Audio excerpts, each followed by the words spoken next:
They called him the king of the underworld, the emperor of the city, a man named Shambu, whose very name was enough to make rival bosses tremble.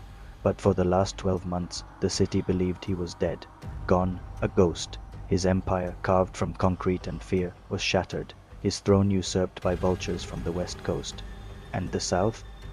The streets bled as new cartels fought for the scraps of his kingdom. But in a dingy apartment on the forgotten east side, a ghost was about to wake up.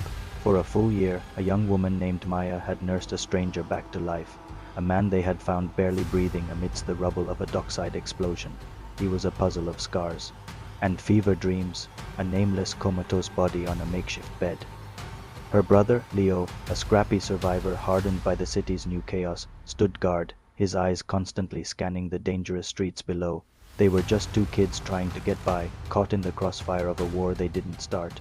Their only secret was the man in the next room. Suddenly, his hand twitched, his eyes, cold and calculating, snapped open. He took in the unfamiliar ceiling, the peeling wallpaper, and finally, the girl dabbing his forehead. He tried to sit up, a sharp pain shooting through his side. Maya gasped. Leo spun around, his hand instinctively reaching for a rusty pipe. Her voice trembled. Leo, he's awake. The man's gaze was a piercing force, shifting between the terrified siblings. When he spoke, his voice was a low, gravelly rumble, heavy with dormant power. What happened here? Where am I? Leo cautiously stepped forward, trying to shield his sister. Hey, take it easy, man. You've been out for a long time. You're in the Narrows east side.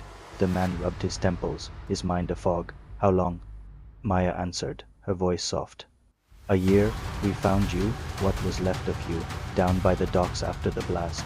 You were barely breathing. The blast, the betrayal, the fire that had consumed everything he'd built. It all came rushing back to him. He looked down at his own hands, scarred and unfamiliar. A year. Leo swallowed hard, his voice dropping to a terrified whisper. Yeah, it's been hell out there ever since Shambu died. The man froze. He looked at Leo, his expression unreadable. Shambu. Maya shivered at the name. The Don, the king of the city. Someone blew up his entire compound 12 months ago. Everyone thinks he's dead. His throne was stolen. The other bosses moved in. It's a war zone now.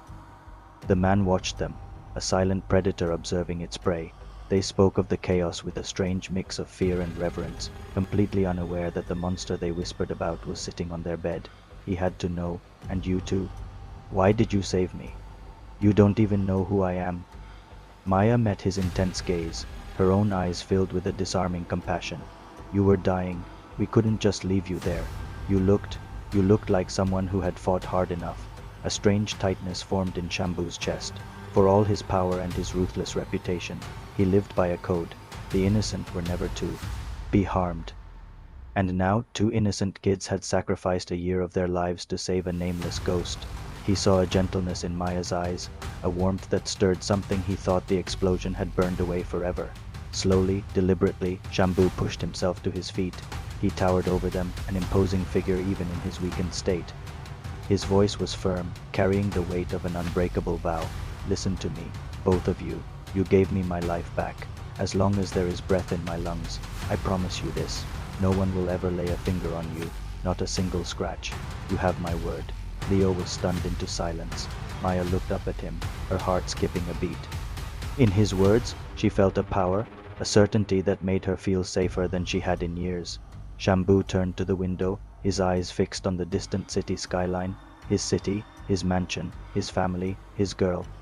Were they alive? Captive?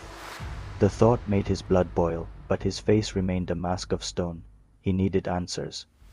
He needed to know who dared to sit on his throne, but he couldn't tell these kids the truth. Not yet.